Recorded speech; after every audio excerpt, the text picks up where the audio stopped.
think the department has a culture where we are very much patient-centric, and out of that patient-centric perspective,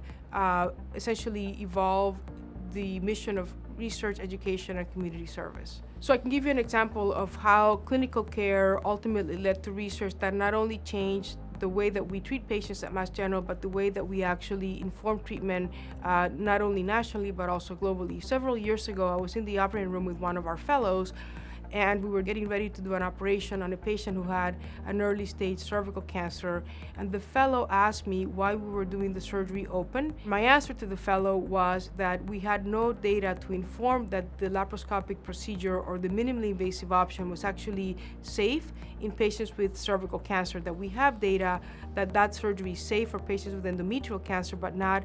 patients with cervical pathology. I basically invited him to do a study where we would actually collect those data to be able to make a decision based on solid evidence whether or not the minimally invasive approach for the management of cervical cancer patients was appropriate. And he went ahead and did the study, and that study led to a publication in the New England Journal of Medicine that showed,